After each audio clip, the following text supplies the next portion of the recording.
In a harsh environment, on the opposite side of the world, a group of ficus bonsai fight to survive and grow.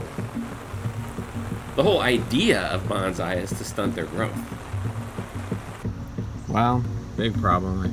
I cracked this branch when I was forcing it down there. Live and learn, so they can't bend quite that much. Freezing temperatures and extremely dry air in the winter. This ginseng ficus was too close to a cold window in the winter, and look, it froze all the leaves. Scorching heat in the summer. It's definitely getting too hot. These leaves are getting fried. How long can they endure? Let's see, so what should we do with that aerial root? The last ones standing win.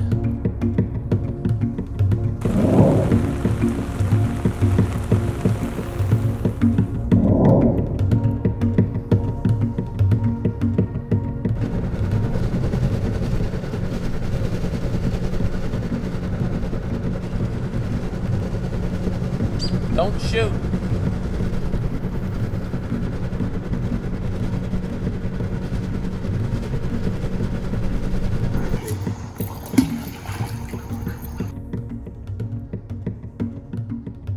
It's pretty warm today for an April day in the Midwest. So I've had the plants in this indoor greenhouse for a little while, maybe an hour.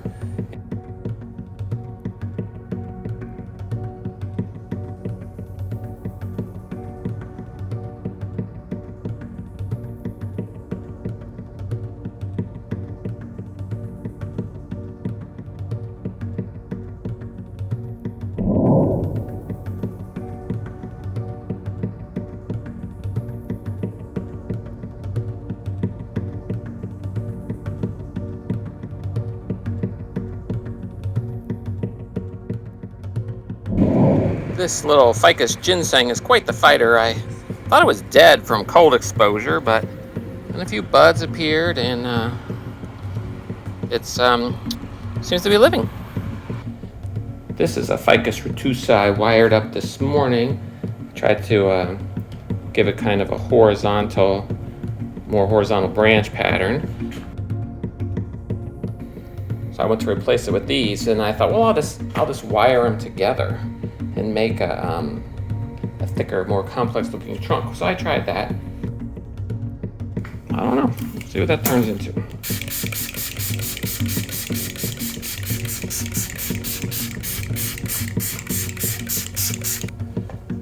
This is another project I've been working on. This is a miracle berry plant, and it was doing so well. So I went to a hardware store today, and they had quite a few of these little ficus retusa plants, and they had a lot of aerial roots on them. I'm gonna try not to disturb them too much, but maybe I'll rake out some of the roots. I wonder if there's a relationship between the number of aerial roots on here, which seems like a lot, and the wire damage, which seems like a lot. I think right here would be a good grab spot. No branches, no big aerial roots. So I'm gonna use that as my grab spot. These have so many aerial roots, which I think is neat. I'm gonna try to just let them grow up this summer a little bit before I try to bonsai them. Oops.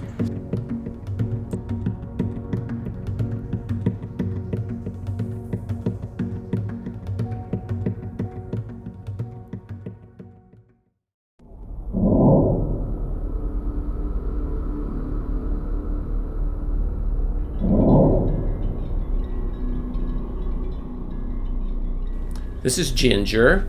She is my first ever bonsai. She was a present to me from my son and his girlfriend. I really like Ginger. I kept her on the kitchen counter next to the sink. She grew really well. We decorated her up for Christmas. She was a ginseng ficus. She had 2 branch grafts coming out of her bulbous trunk, and she grew really well. Her leaves got kind of big, so I tried an experiment where I could cut them down to little diamond shapes, and I was having fun with my new bonsai. And then one super cold morning, we started up a fire to help heat up the kitchen. We're getting ready to sit down for breakfast, and tragedy struck. The following is a dramatic reenactment. Okay, here's what happened to Ginger. I opened up this window to increase the draw in the fireplace, and it was very cold outside, like 12 degrees Fahrenheit.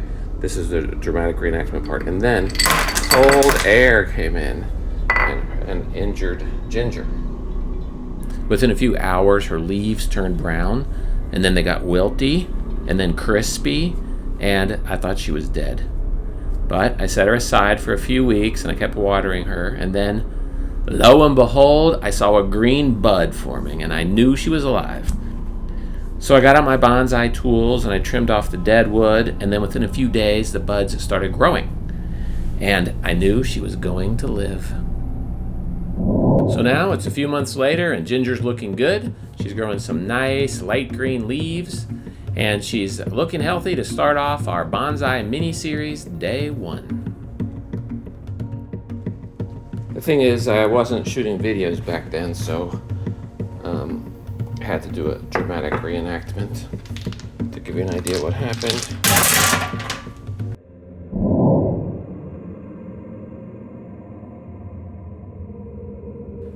I liked Ginger so much, I decided I'd get another bonsai. So I went to the hardware store and I picked out a real nice Ficus retusa that I named Manuel. I learned how to prepare a bonsai pot, and I learned how to tie in Manuel so he wouldn't fall over. And I bought some rocky bonsai soil that drains really well. I really liked the S-shaped trunk of Manuel, but I thought the branch pattern was a little too vertical. So I got some copper wire, and I wired the branches out more horizontal, and I wrapped a paper towel around the trunk and wired it in place, thinking I could keep that moist and maybe grow some aerial roots.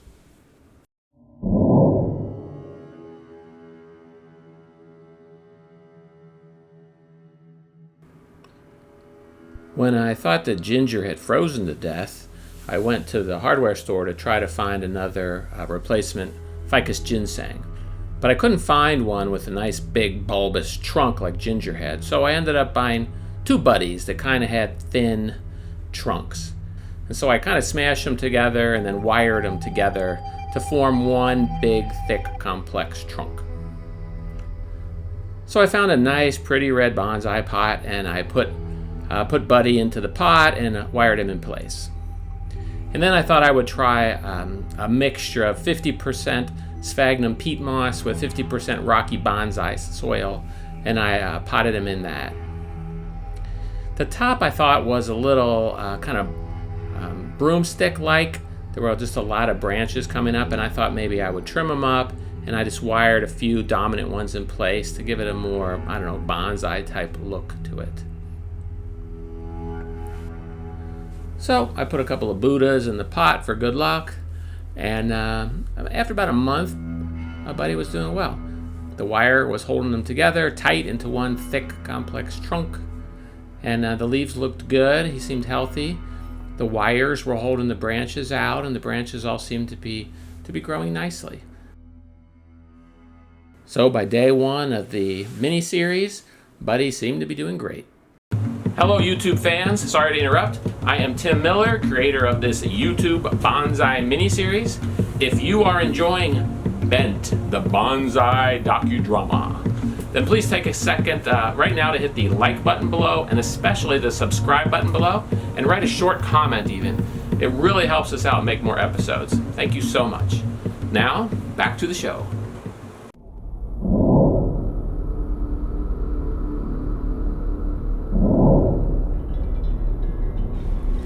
When I was at the store picking out the two Ficus ginseng to make Buddy, I also picked out two Ficus retusa, which I thought I could join together to make Connie. So I think I'm gonna wire them together like this first, and then plant them in the pot here. Okay, so I just wired them together. That feels like they're really stuck together solidly now. And I was careful to go under these aerial roots here and go up on the trunks a little bit. They feel like they're definitely stuck together. And I think even the tops are very close. I don't think I'm going to need another wire up there. Now I have to decide what's going to be the front of the tree. See, I could probably bend it around, but here you got that little side branch there. And one here. So I think those would make I don't know what they're called, pods, base. I think this should be the front. So let's situate it in the pot there. And then I think that'll look pretty good. And then we'll bend these this black aluminum wire. We'll bend that around to hold that in. And I do have to keep spraying these. I don't know if I have to, but I do keep spraying these roots to keep them moist while I'm thinking. Don't want them to dry out. One thing I do want to comment on is when you're planting these, handling these plants inside, you got to be sure that your fingers don't kill these. Break these little tiny side branches, which are super important to the structure and the appearance of the plant. But I keep, especially when I'm filming with one hand and holding the plant with the other hand, you got to be careful you don't crush those branches with your fingers. When I was wiring this in, two things. One is I have way too much wire, but I guess that's okay. Second is I'm going to run the wire deep to these aerial roots, between the trunk and these roots. That way I can actually use the wire to force these aerial roots a little bit away from the trunk. I wonder if I could even, maybe I'll even wire those aerial, I don't know. I could wire them out and then turn them down. That might be an interesting look. Okay, I made a little 360 around this root here, and let me loosen it up a little bit. I don't want to choke that thing off too much while it grows, but it seems I don't know, it's not super stable.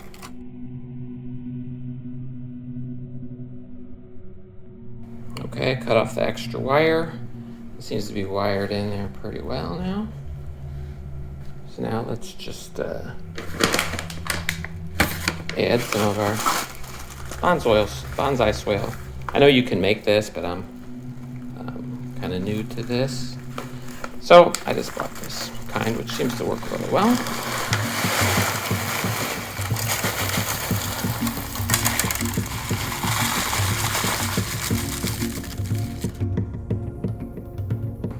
I'm gonna take these aerial roots, trying to move them out a little bit.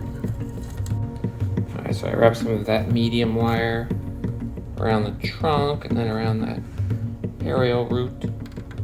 Let's see if we can bend it. I'd like it to kind of come out.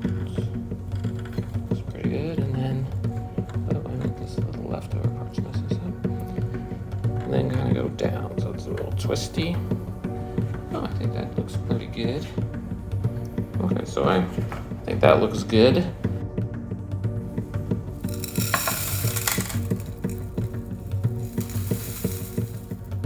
Okay, not too much soil. I don't want to get it coming all the way up the trunk. Although maybe I do need to cover up the aerial roots while they're growing, and I can always expose them more later once they're down in the soil.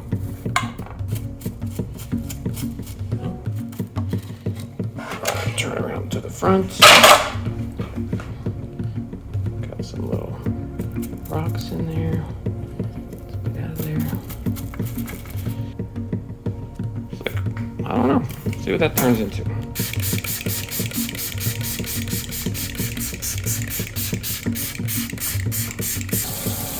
All right, but we'll give this a nice soaking. So we just planted it. And I got a humidity tray, which is just some gravel, and I put water in it. And I'm gonna put my new little tree in there. Oops, I'm messing up the position of the tray. So So we'll put it on the tray, and then I can put the flap down and see how this grows. This is facing west. It's not the most sun in the world. When it warms up, you know, I live in a zone 5 U.S. When if it warms up, then I was planning on taking him outside. I do have a little humidity sensor here, so it's 21% humidity, 75 degrees. So you can see it is extremely dry here in the winter and early spring, which is one of the reasons I got this indoor humidity tent. And look how nice these wired up aerial roots look on our newly created Connie.